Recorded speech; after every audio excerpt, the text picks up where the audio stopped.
Hey everybody, this is Athletes and Antiquities, and in today's video, we're going to be talking about how numbers can lie to you and how pop reports are really just a popularity report.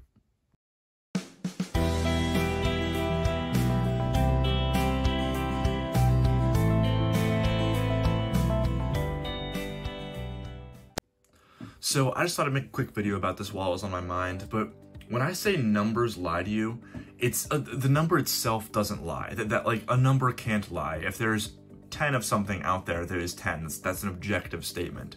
But what I mean by that is the number itself may not lie, but how it's portrayed to you, whether it's by someone else or by how you view a number, can often vary radically from the truth, and you might be basing your opinions or basing your decisions off of those numbers.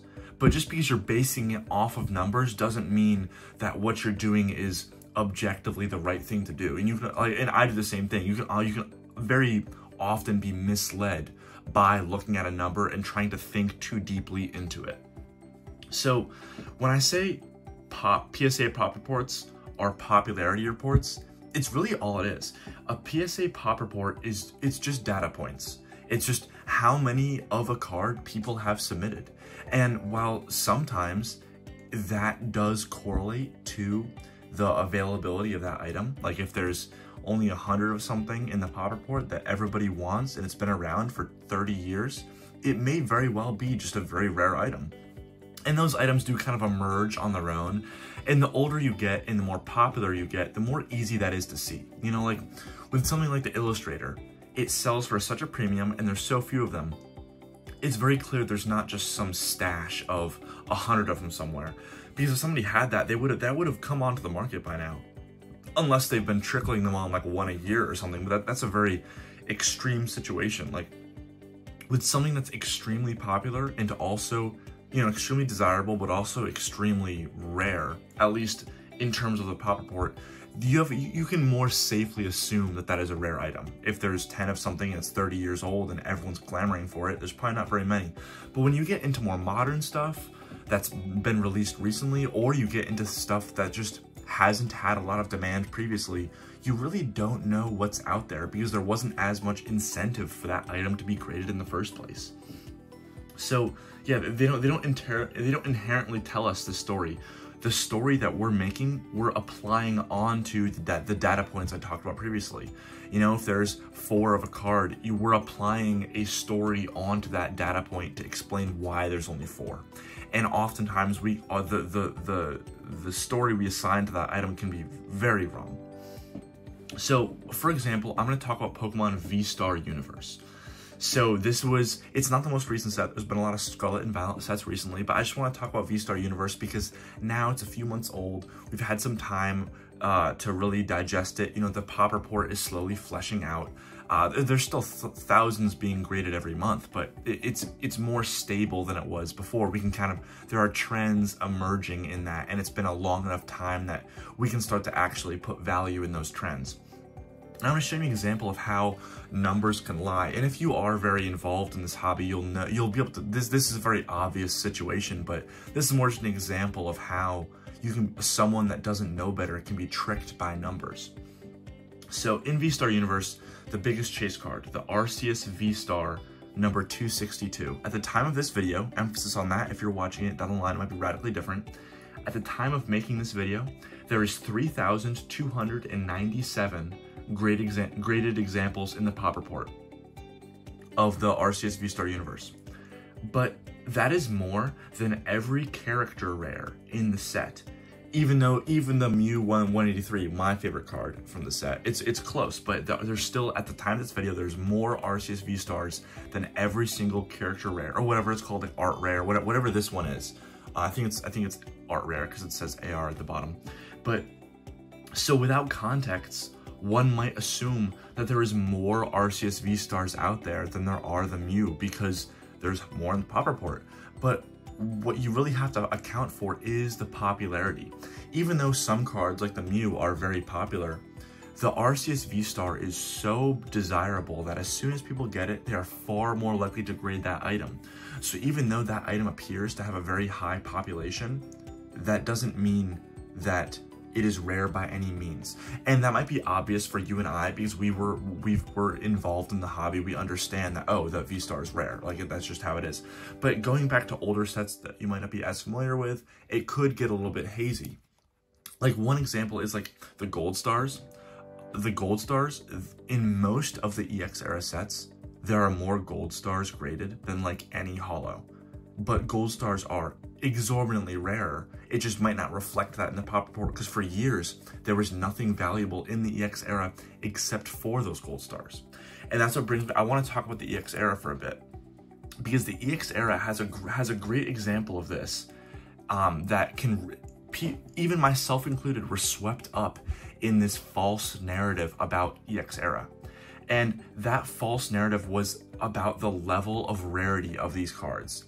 Now, EX era is still the lowest produced era in Pokemon history. I picked out EX Emerald in particular because people that have been around for decades, like guys like Gary and SM Pratt, they've all credited EX Emerald as being one of the lowest, as the lowest print run set ever. And Skyridge is close because Skyridge was weird where like it was at the end of the Wizards of the Coast and they like stopped printing them early because Nintendo took over. But even still, EX Emerald is widely accepted as the lowest printed set in existence. And so even with that being true, many people such as myself were caught up in this wind of look at how crazy rare EX era is. I remember like early COVID, before COVID even, when I started collecting EX era seriously in about 2019, the pop reports were non-existent for many cards. There were many Pop 0 holos. There were many Pop 1 holos, Pop 5 and PSA 10. And it was a ghost town. So for people like me that were getting interested in EX era, to try and, you know, collect my childhood and stuff like that, I was like, oh my god, that this stuff is crazy rare. There's less than almost any WotC holo. This is crazy. I need to start buying this stuff. And by today's standards, I wasn't overpaying, but in the moment, I was overpaying what I should have been compared to the market because it just seemed like they were so rare.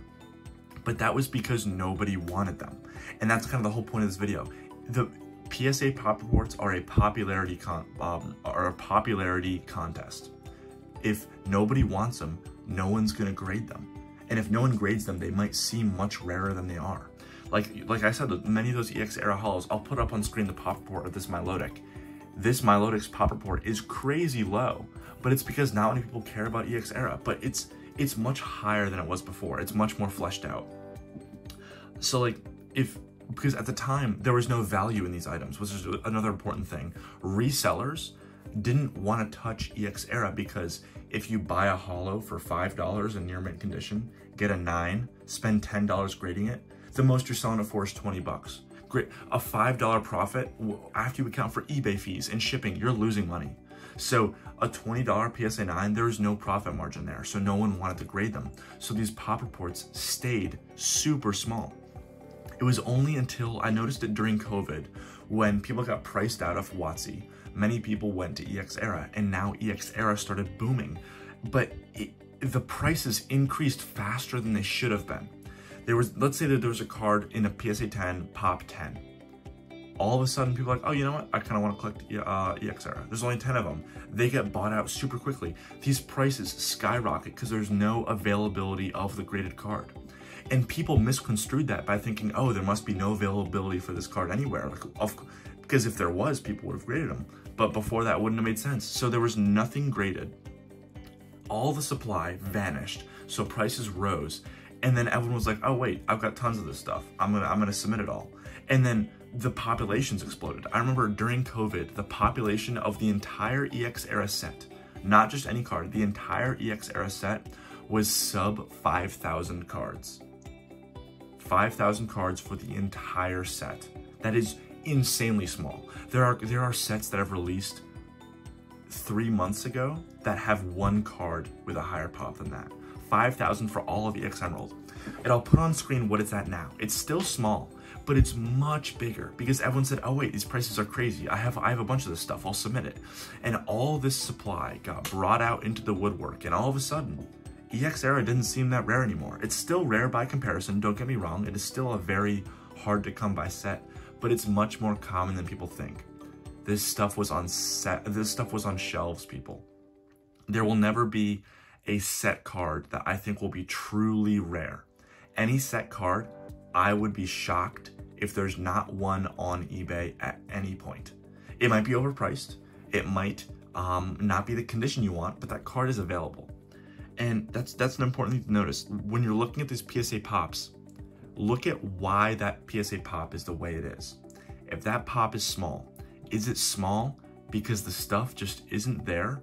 Or is it small because it's, sorry, I messed that up. Is it small because it's organically rare and the supply just isn't there? Or is it small just because the supply hasn't caught up to it yet? The demand has not caught up to that supply. You know, it's an important thing to talk about, because if you're like this card, this is an example because I just thought it was a sick card. I think this art is amazing. So I picked up a Japanese one because the Japanese was hollow and the English was not. So I picked up a raw Japanese hollow of this Drampa, because look at this art. I'm gonna stop my point for a second. Just look at this art. Spectacular. It's just a fantastic Komiya art. But so I bought it and I was like, oh, it looks pretty good. I'll grade it. I don't know off the top of my head. I think there's like 5 or maybe 10 graded. This card is not rare.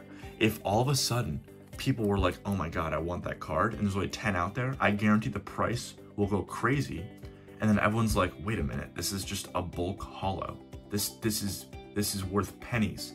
And then they all get graded, and then the price crashes. And everyone's like, oh my God, the sky's falling. Pokemon's failing. I bought this card for 200 and now it's worth 20 bucks. What's happening? Like, this whole hobby's in flames. And it's just supply and demand, people. So I'm sorry this was a bit of a rant. You know, it's more of just like a late night, oh, I had an idea, I want to turn it into a video. But let me know about this. What you think about it. Are there any cards that you are pursuing that you think that the PSA Pop report is vastly disproportionate to what the actual supply is? And with that, do you notice a price alongside that? Do you notice a price that doesn't match the rarity of that card, or the lack of rarity of that card, purely because there's not enough of them in plastic? I love to see some examples because I find it fascinating to watch, because a lot of those I'll watch it and I'm like, I know it's gonna fall. I know this price is gonna crash, and I'll just wait. And as people grade them, the price crashes and everyone loses their mind, you know, surprised Pikachu. But it was in the cards. So let me know what you think about that. Do you agree, do you disagree? And also if you have any ideas for a video, let me know just in the comments. Thanks, bye.